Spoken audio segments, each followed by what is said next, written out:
everybody. My name is Venkman. It's time for the Useless News. In studio, we've got Todd Sheets. I'm here. And Aaron Gnerk. Yep. On the board. That wasn't very on enthusiastic. On the board. I'm sick of it. From Lyman, South Carolina, Spartanburg County deputies say a Lyman man filed charges against his son after he was attacked in a fight caused by macaroni and cheese. Deputies say they were called to the man's Hammett Store Road home about 5:30 p.m. Sunday, where they spoke to the dad, who said he was assaulted by his 20-year-old son, identified at that time Alex Rossi. According to deputies, Rossi lives with his dad but does not contribute to the household. When his dad wanted to make some mac and cheese for dinner, the cheese packets were missing. So basically he assaulted his dad with mac and cheese? Is this or he stole the mac and cheese, I guess. What is the story here, Venkman? That's when he went to tell Rossi to stop using all the cheese packets. Hey! What are you doing to those cheese packets anyway? You know, I once got in trouble at a McDonald's for throwing a chicken sandwich back because it was raw and in the middle. And wait, you threw the chicken sandwich? I gave it a toss because... wait, there's a difference, though. That was the third time that I'd gotten a chicken sandwich with raw in the middle, and I threw it. Third time that day? The same day, yes. Oh, okay. So I tossed it like underhand. Yeah. I said, "Here you go." Okay. And the guy said, "I will have you arrested for assaulting me with that chicken sandwich, sir." True story. True story. The two exchanged a few words, and when the dad walked back inside, he said that his son ran after him and punched him in the face and in the head. Well, the head is part of your face, but whatever. The two ended up on the ground until the dad put his son in a headlock, and when deputies arrived, they said that they saw a bruise and a cut on the man's face, and though Rossi said he had a shiner, deputies said they did not have any visible injuries. Deputies said Rossi had also had blood on his hand that was also not his. Said the man wanted to file charges, so Rossi was arrested and charged with third-degree assault and battery. Over mac and cheese. Give me that mac! Come here, Dad! You know what? Screw it. I'll just make a peanut butter and oh my God! What happened to all the jelly?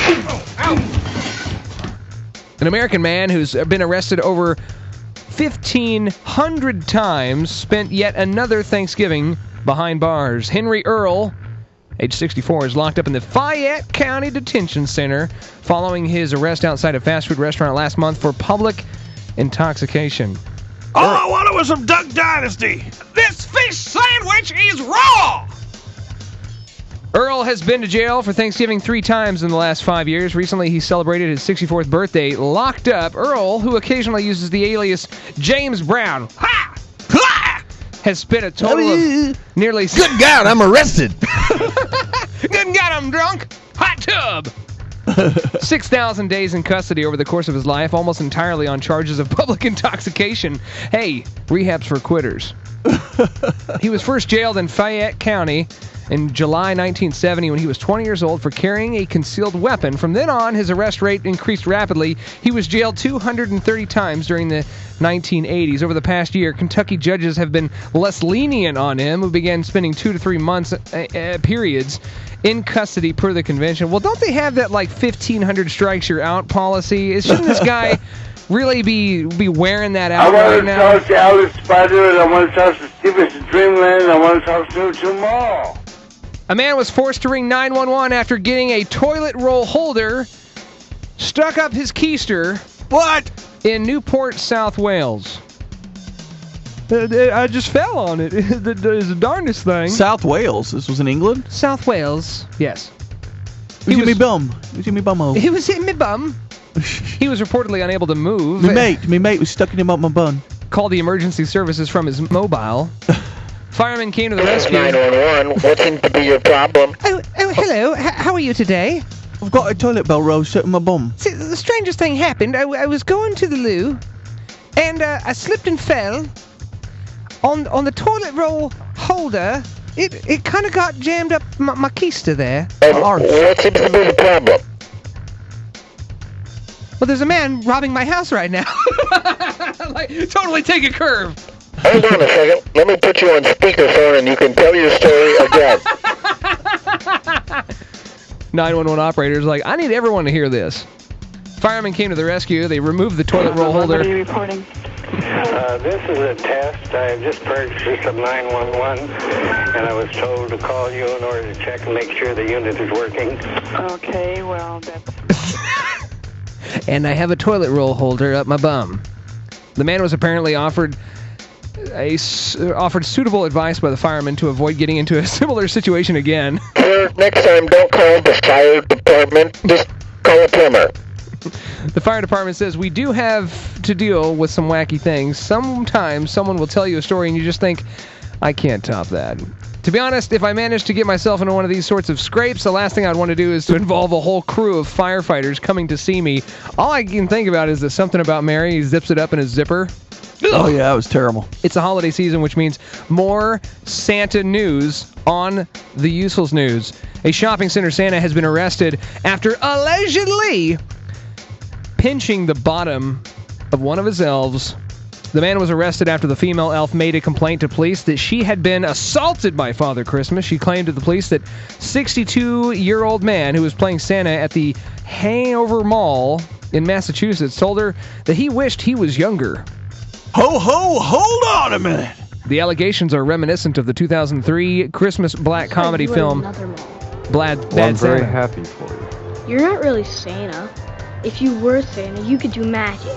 You want to see some magic? Here, let's watch you disappear. The accused Santa, who has a real-life bushy white beard, denies touching the woman. A statement from his employer's Cheryl Hill Photos said. A spokesperson told CBS that a full background report had been carried out. No ass spanking was reported, apparently. Santa had never been arrested or convicted before. He did wish he was younger. And hole in one! The elf should have just taken that as a compliment. It's true. She will not be getting... You haven't ridden lately. That's why I'm calling. He's been charged with indecent assault, and he's due in court on Christmas Eve. No way! Dude, you know what? This is the kind of thing that just makes Christmas unbearable. A man haunted after carrying out a mugging to impress a friend has apologized to his victim 35 years later after he spotted him on Facebook. Michael Goodman, age 53, was a teenager in the late 1970s when he targeted Claude Soffel on the steps of the American Museum of Natural History in New York. Hello? He took Mr. Soffel's bus pass during the mugging, but was quickly arrested and struggled to come to terms with his actions for the next 3 decades. After reading a post on the closing of H&H Bagels on New York's Upper East Side, he recognized Mr. Soffel's name in the comments and decided, hey, now's the time to apologize. For some reason, there were undercover police right there. I was arrested on the spot. My father had to leave work and come get me. I was not too happy. He was not too happy with me, to say the least. I have never forgotten the incident or your name. It has haunted me throughout my entire life. And then here I am on Facebook reading about my favorite bagel store and the world closing down. The man replied, I'm so sorry. Suck it. My name is Venkman on the Useless News. Submit your own useless news to the show via info@BigDumbFunShow.com.